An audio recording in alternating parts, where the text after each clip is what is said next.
Hello, everyone. It's Jerry at the Fledge. Welcome to another episode of Every Damn Day. And today we have on the show our good friend, Lysne. Tait, how are you? I'm great. How are you?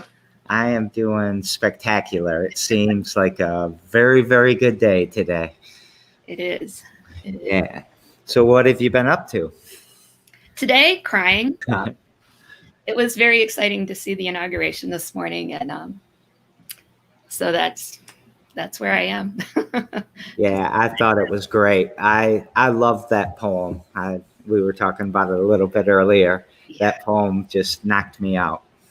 Oh, and I learned that the poet Amanda Gorman has a speech impediment, and so she practiced really hard to make sure that she didn't. And I was just like, that's amazing. Yeah, that was great. So, history now, right? Yeah. So, what were some of your thoughts? I mean, what was going through your mind? Oh, I was just so relieved to hear someone who can speak clearly and intelligently and really spoke from the soul, I thought. And so I'm very optimistic. It was wonderful to see the vice president being sworn in and like all the history that was there and all the people on the podium. It was just, I haven't watched so much TV in a long time. I've had several messages today where people are talking about they're starting to feel like they're healing already. And I have so much optimism for this year. Yeah, me too. It's like there's like a big collective breath, and now we can get to work. Yeah, so let's get to work. Why don't you tell us something about you or some stuff about you and about your projects? Well, I wear many hats. I'm the founder and I run a nonprofit called Helping Women, Period.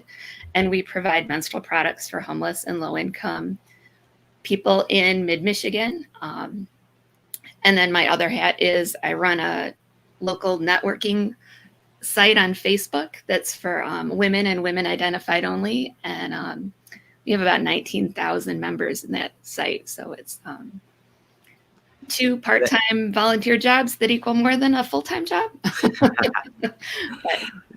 The kind of working backwards from there, the Not Your Mother's networking group, I remember you presented somewhere. I think we were at demo camp at the Michigan Historic Museum or something.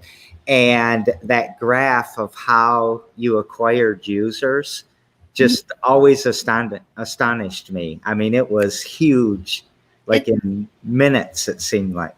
Yeah, it's really, I think there was, the reason we started Not Your Mother's is because there's not a lot of people, or there's a group of people that don't have regular networking opportunities. They work at home, they're creatives, they're LGBTQ, and they don't feel like comfortable in a traditional business networking site. And so originally, one of my friends, who is a woman, went to a women's networking group at her business, and it was all men who were speaking. And we thought, well, that's ridiculous. Like how are they going to help her become a better business person? And so that's why we started Not Your Mother's. And, we started the first 3 months, we probably had 40, 50 people. And then it just keeps growing and just keeps growing. And it keeps changing too. Like we're not all business networking related now. Now it's pretty much, what do you want to know? And we can answer it. But we do really promote being kind and thoughtful and not, we don't allow anyone being mean. Like our purpose is to lift each other up. It's not to denigrate anyone. So. Yeah, it's super hard to run a big community like that. And mine's a third of yours. And still, it's so complex to kind of keep it going. But once the crowd gets into it and the values get shared and there's a vision, I think the crowd helps a lot too. Does that help? Yeah. Yeah. So I agree. Did you see it division get worse over the last 4 years within the group, or was the group pretty solid? The group was fairly solid. We really try and keep politics out of it. Like, we don't allow any political posts. Like, you can say there's an event coming up, but then we turn off comments, and it's just the information is there. We don't need to talk about it. The people who belong to the group are better at, they're pretty good at policing it. So, yeah. That's awesome. Yeah. So let's jump. I'm going to jump over helping women period for a second and go back to you. Would you mind telling us about you a bit? Sure. Let's see here. I was born in a commune in Colorado. And then my parents came back when I was about 3, and we lived in Stockbridge. And so that's where I graduated from high school, was Stockbridge. And then my husband and I came up here to Lansing because he had a job in Grand Rapids. And we've been in Lansing for probably 20 years now. We actually live in DeWitt. We're right on the corner of everything. DeWitt schools, Lansing address, But I really like being in this area, and my kids have grown up here. I have 3 kids. They're 23, 20, and 17. And I don't know, I've been a volunteer for most of my life. I've worked on school boards, and I've worked on library boards, and I was an English teacher at one time and then stopped because I had kids. And it's, I don't know. So what in that path brought you to, and now I'll come back to helping women period. What brought you to that? What brought you to want to do that? Well, I grew up with an idea of you have to help. Like, that's your job. If you can do something to help somebody out, that's what you should do.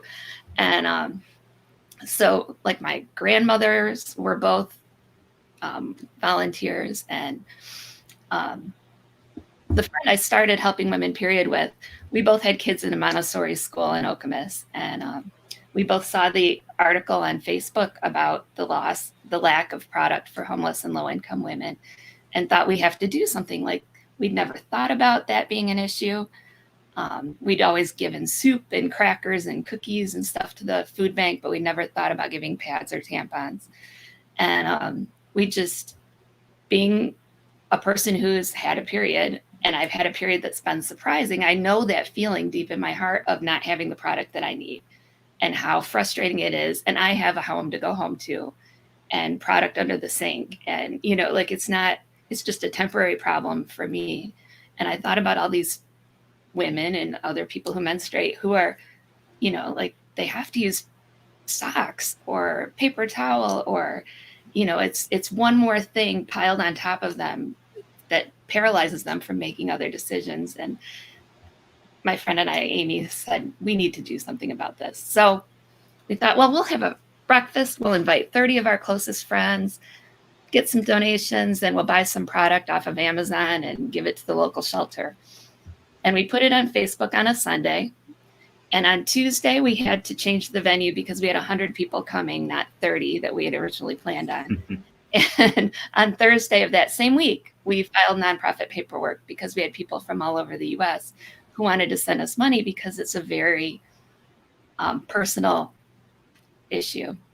And so that's how quickly Helping Women period started. That was like March 2015 is when we had that breakfast. And it just kind of exploded. And we decided that we really didn't want to give all our money to Amazon. Like, we've started looking around, trying to see if there was a local person who could sell us these products. And we found one at Mishko.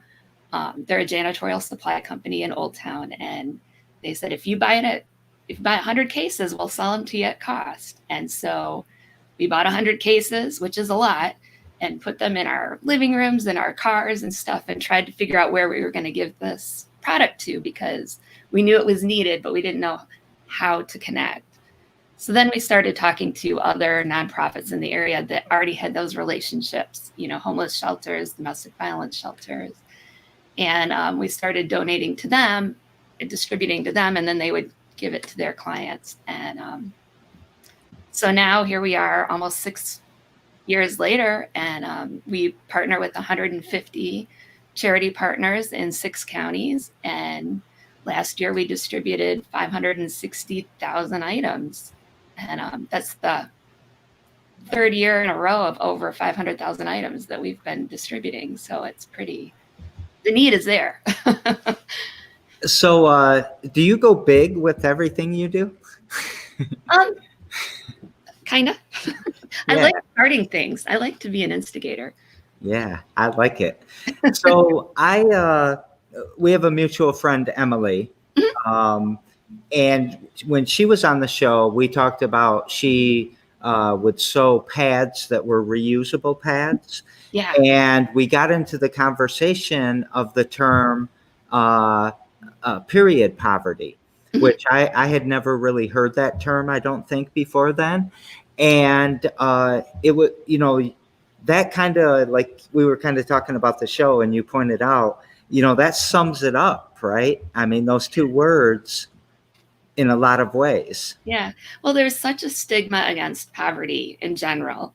And there's such a stigma against periods. Like, nobody wants to talk about menstruation. Nobody wants to talk about poor people. They want to blame them for where they are instead of trying to help them out. And I think the more we can talk about the stigma of poverty and the more we can talk about the stigma of periods and period poverty, the better we are. Yeah. Yeah. So how can we do that? Let's do a little bit of that right now. Challenge me, or is there a stigma? Let's talk about a stigma. I mean, I know like men, you start as a young boy. If your mother ever sent you into the store to get tampons, it was a nightmare. Yeah. And, it all grows kind of from there, I think.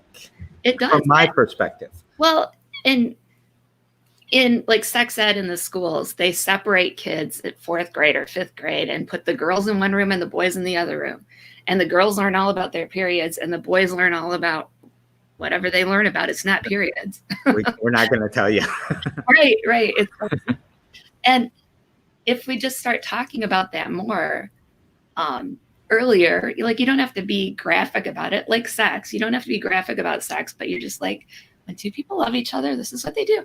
And little kids will be, okay, I got it. Like, that's all I need to know. I don't need to know exactly how it happens. I don't need to know all about the blood and everything else. But if you just say, this is the way life is, and it's part of a cycle, like the other thing, I'm going all over the place, but with periods, we often talk about the messy part, like the menstrual cycle. We talk about the messy part. We don't talk about all the other things that go into it, like it's a cycle. Like, you're excited, you're happy on part of it, and you're sad on part of it, and you're frustrated on part of it. And it's just the way the hormones work. But there's also amazing things that can happen. There's an app, a cycle tracking app called Fitter Woman, FITR. And the women's soccer team a couple of years ago, when they won the World Cup, credited that app with a lot of their performance because they were all using the app. They were all able to track their cycles and see what kind of exercise they should do at different parts and what kind of, like, when were they better at, mental parts and stuff like that. It's really a cool app. But, like, the more we talk about this, the better. Do you use that app? I'm sorry if that's personal. Yeah. No, it's great. It gives you recipes. It talks about what, like, now you should rest. And this is, it's so cool. And it's a long haul from when I was in my 20s and 30s and I go, oh, that's why I'm cranky, pay any attention to it. So, there's I guess the stigma of the messy and there's the unknown of the cycle. Mm-hmm. Are there, like, what could I do? Like, how could I help with that? I mean, you enabled me with your dispenser to be able to give out free products. You gave us a bunch of free products. We've had several donations since then to keep restocking it. And we also, I mean, it's an important part of what we hand out at our, our free stand or all the different things. So you've really had an influence on us from that perspective. But I want to help more because, it seems like it should be such a simple thing, and we should all do something to, poor or not poor, you Yeah. should have that available to you, right? Well, I think that the fact that you have a genderless restroom and that product is in there and it's obvious is helpful, like not hiding it underneath things.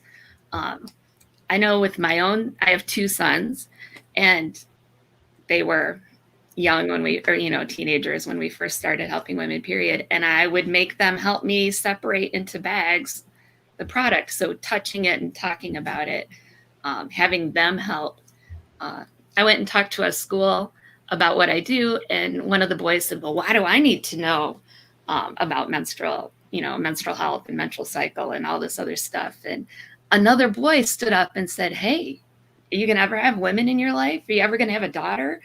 And the kid said, well, I'm going to hire somebody to teach her about that. I'm like, no, no, you're not. So touching and just making it not hidden, a joking thing, like when somebody says, oh, you must be on your period. If you can shut that down. And say, that's good. What do you mean by that? Like, how do you know so much about periods, And what I would really like to do eventually is when we can meet in person again, is to have like a period cafe or salon or something. So, like back in Victorian times, they used to have these meetings when people would come and they talk about one subject. And I would love to have something like that where we could talk about all the different ways to manage menstrual health and mental health along with menstrual health, menstrual health. But there's so many new products on the landscape. Like Emily was saying, the reusable pads, and there's menstrual cups, and there's pads and tampons and period underwear. And then you start talking about trans people. There's trans people who present as men but still have the uterus and still have periods, and they need product that's not going to shame them too. And so we need to be aware of our language and not just say feminine protection products, but say menstrual products, Yeah. It's so fascinating to me that something that, in my world as a man, it's going to seem small to me because it doesn't affect me directly, and I try to empathize, but I really don't get it. I don't know what it's like to have to rush out of the room with, probably a blood stain on the back of my pants. And, I think that it's what you're doing is so very important and so very kind and compassionate, but it also shouldn't even be like that, right? Yeah, I shouldn't have to subject it out and say, wow, that's a really great thing. This should be like breathing and water and basic needs being covered. Right. I mean, it's not like people who menstruate can choose when to menstruate and when not to. And, it's not, it's like you said, it's like breathing. It's just the way the world works. And none of us would be here if it wasn't for periods. That's right. And so I can't remember the result of this, but wasn't there a debate about taking off of the sales tax from menstrual products? It's lost in committee somewhere. There are 30 states that still tax menstrual products.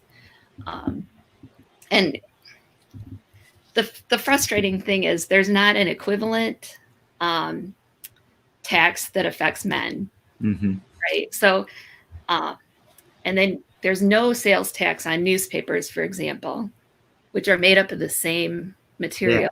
And recently, luckily, well, with some of the COVID things, people can now use health savings accounts to pay for menstrual products, which has never been the case before because the IRS did not see it as a medical expense, but the FDA did. And so there was a little bit of, like, it used to be you could buy Band-Aids with your HSA or FSA money, but you couldn't buy pants or tampons, and now you can. So that's one step closer. So you can buy it pre-taxed from your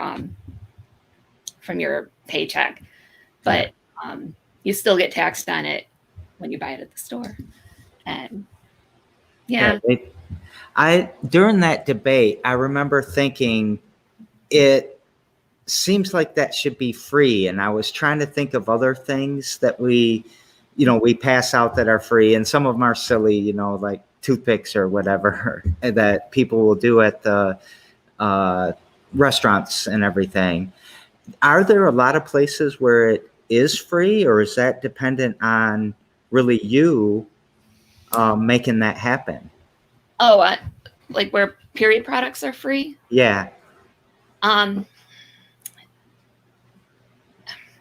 In Michigan or in the just around here, I guess. Like around here. I would never think to charge for period products. Yeah. And so I would always try to keep our bathroom stocked. And we used to have them, in the boxes, and you helped us get it organized in that. But we still have them laying around because I want people to know it's okay. Take what you need. Yeah. Yeah. There aren't a lot of places. I don't know. The places that I give to, I know for sure give them away for free. There's a lot of machines, but I've seen machines in grocery stores, in the restrooms in grocery stores, in high schools. And my daughter's high school, it costs 35 cents for a pad or a tampon. And I can't tell you the last time I had change in my pocket, so that's one of the reasons I've been pushing these free machines, because why not? You don't have to pay for toilet paper, which is also something you need when you're there. And that's a good example. Yeah. Yeah. So with, you have anything else, another project or anything like that? Not really. Well, okay, I do have a little project, but I don't know. I haven't gotten very far on it. I salvaged a bunch of election signs. I have 2,000 of these corrugated plastic election signs. And they were going to just go in the trash. And I'm like, no, we can do something with them, right? My thought was to make some sleeping pallets for the people who sleep rough, the homeless people who sleep under the bridges and in the back 40. So I have a prototype of one of those pallets. It's fabric with the signs inside, and then they can fold it out and sleep on it, and then fold it back up and carry it around with them.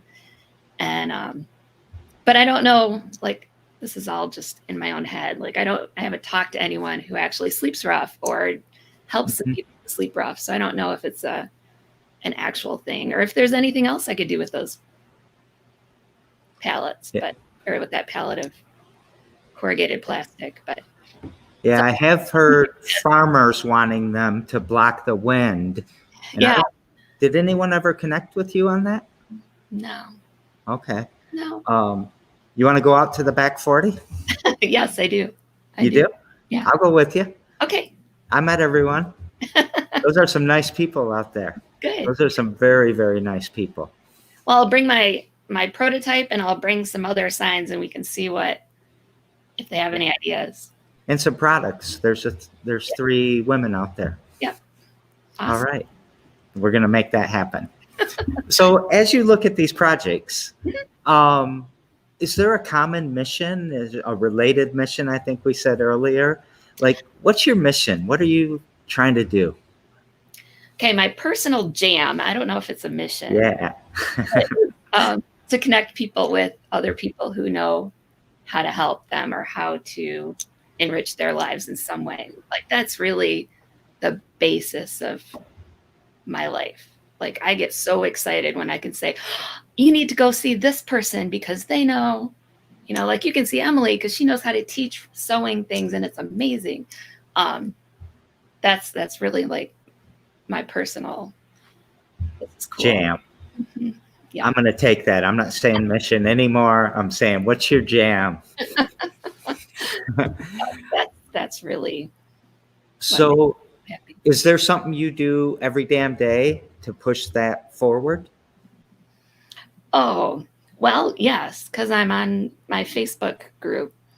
I mean, that's one of the reasons I have that Facebook group. And I'm involved in I spend way too much time on social media, but that's the way to connect with people right now, right? And yeah. I will talk to anyone, and I just, yeah. That's what I do every day. Like, yeah. Well, I love your jam because it seems to be working. I mean, you get this network effect going and things just, you probably see a lot of serendipity. Mm-hmm. Yeah. Right? Yeah. Yep. That's my grandfather used to say there's no such thing as coincidence, it's serendipity, like it. I don't know if that makes any sense, but I like that word better. I'm not going to fact check your grandpa. When we have these large numbers and a diverse crowd, even if, I mean, within the community of women, you have tons of diversity. So even, without us men messing everything up, I could go on. Anyways, sorry, I lost track of what I was just about to say. Oh, when you have those large numbers and that diversity, the collisions that happen are bound to just seem like magic. I mean, it happens to us so much. Yeah. And with your big numbers, I bet it happens even more. Well, it's funny because I'll say, oh, I'll go to a networking thing or something. And I say, well, I also do this little thing with this group on Facebook. And I know that group. It's so helpful. And I have other friends who always send me questions like, do you know this? Because I need a new contractor and everyone. Really, I don't. But yeah, okay. I pay attention. That's like, yeah, that's my other. Well, I think you're very impressive with the things that you've done and the work that's being done. I know that my wife, Shannon, loves your networking group. And yeah, so, and of course, all of the people that menstruate here love the help you're doing there as well. So, we daisy chain the shows together, and yesterday I had on the show Marcel, who is he runs the Lansing Barber College, and I don't know, I can't remember what he said. It's been around for 100 years, or 40 years or something like that, which is amazing to me. And he went there. Now he's kind of running it. What his question is to you is, how do you perceive Michigan? I love Michigan.